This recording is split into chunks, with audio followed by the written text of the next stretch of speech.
And in the corner, half hidden behind a rack of sequined gowns, Clara Moretti sewed the last hem of a dress no one had asked for. Her hands were steady, her needle fast. She had done this work for 30 years, invisible, precise, and quiet. Around her, the younger designers laughed, their words cutting through the air like perfume. They called her nonna couture behind her back. Today, she could hear it clearly. "Look at her dress," one of them whispered, nodding toward Clara's cream gown. Simple linen, hand-embroidered with green ivy leaves along the neckline. "She probably made it for herself," another giggled. "So rustic, so provincial." Clara didn't answer. She only tightened the thread and trimmed it with her small silver scissors, the same pair her late husband had given her on her first day as a seamstress. "To make beauty, even when the world looks away," he'd said. That was a lifetime ago, when she owned her own boutique near Lake Como, when her name was stitched inside every dress. When clients came not just for fabric, but for trust. Then came the hospital bills, his passing, the rent. She sold her shop, packed her tools, and took the job at the fashion house. Here, she was no one. A quiet worker among geniuses who never learned to sew a sleeve without a machine. At noon, the glass doors opened. Elena Varsi, the editor-in-chief of Vogue Italia, entered with her entourage.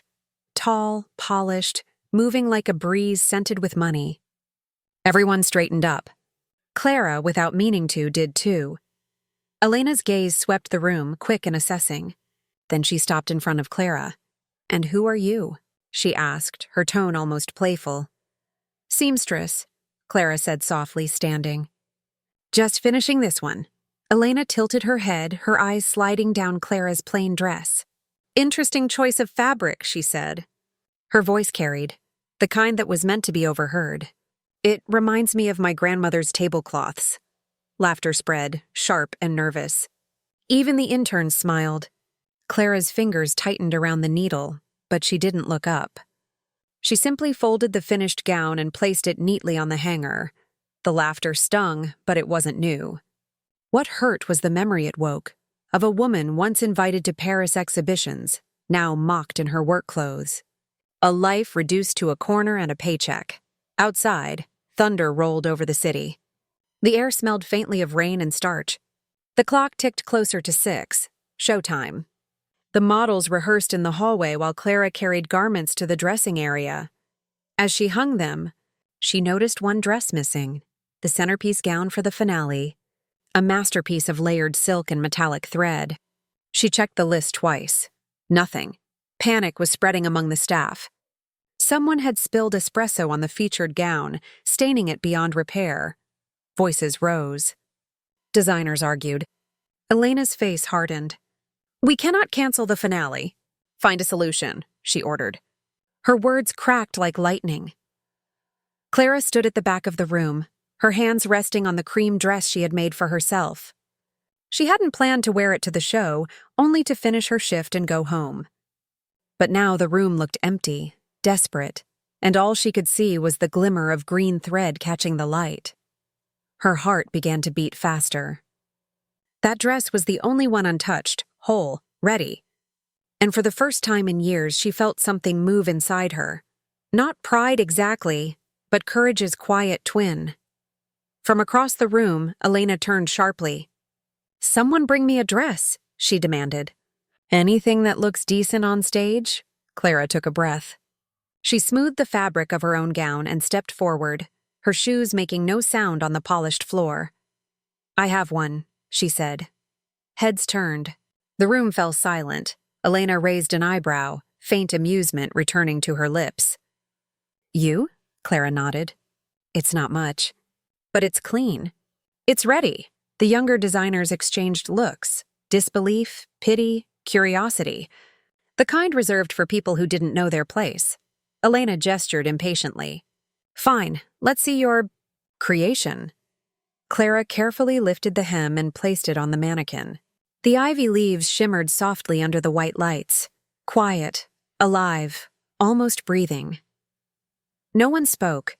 Outside, rain began to fall against the tall windows, a slow rhythm on glass. Inside, the sound of a single sewing machine echoed as the last seams were checked, and Clara stood beside her dress, small, steady, waiting. She didn't know what would happen next. But for the first time in years, she wasn't hiding, and somewhere deep in the room's silence a shift began, faint, like the first pull of a thread before a fabric changes shape. The storm outside deepened as the fashion show began. Thunder rolled faintly through the marble corridors of the venue, blending with the rhythm of music and applause. From backstage, Clara watched the procession of shimmering gowns move across the runway, silks, crystals, metallic folds of perfection. Each dress drew polite admiration, but none warmth. The beauty felt cold, calculated. Then came the final cue.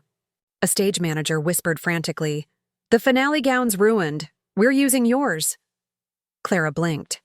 "Mine?" He nodded. Elena said yes. "There's no time." Moments later, the cream dress she had sewn in silence was on the model. Under the white runway lights, the ivy embroidery gleamed like veins of living gold. The fabric caught the air with every step, moving softly, breathing with the model's body. The audience, used to spectacle, suddenly grew still. From her corner, half hidden behind the curtains, Clara's heart pounded. She could see Elena standing near the front row, arms folded, eyes fixed on the stage. The editor's face, usually poised and knowing, looked unreadable now. Not disdain, not yet admiration, just surprise that something so simple could draw breath from an entire room. The model reached the end of the runway and turned. The lights shifted warmer, brushing the dress with amber. A hush fell, as if the storm outside had paused to listen. For a moment, the fashion world's glittering noise vanished, leaving only fabric and light, and the quiet heartbeat of art made honestly. When the model disappeared backstage, applause broke, soft at first, then swelling, genuine. People rose from their seats. Phones lifted.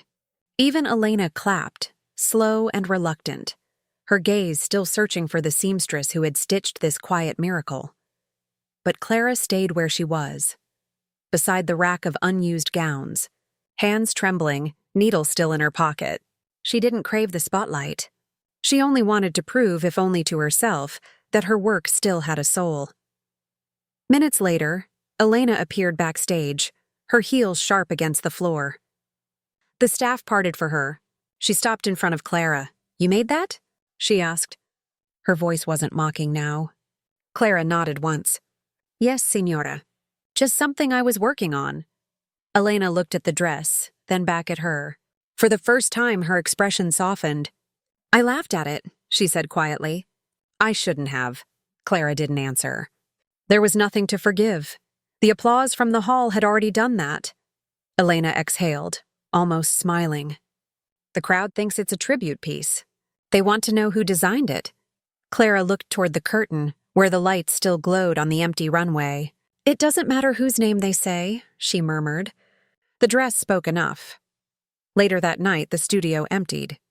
Workers gathered their tools, designers went out celebrating, and Elena's team packed up their equipment. Clara stayed behind to tidy the workroom. She folded the fabric scraps, brushed threads from the floor, and set her silver scissors on the table. The same pair she had used the night her husband was still alive, still dreaming beside her. On a nearby chair, someone had left a folded card. It was from Elena. "For next season, I want your hands, not just your labor. Let's design together." Clara stared at it for a long time. Then she smiled, a small, private thing, and turned off the overhead lights. Only one lamp remained, the small desk light near her sewing machine. Its glow fell over the ivory thread still caught in the spool, the same one she had used for her dress. The thread shimmered faintly, a single line of gold in the quiet dark. Outside, the storm had passed. The rain had stopped. The city breathed again. Clara gathered her coat, stepped out into the night, and walked home under the wet streetlights, her reflection rippling softly in the puddles. Tomorrow people would talk. Names would be printed. Photographs would circulate. But she didn't need to see them. She already knew. Her work had finally been seen. not for its trend, but for its truth. And as she crossed the silent street, the faintest breeze caught the hem of her simple dress, lifting it for a moment, like a final bow to no one and to everyone.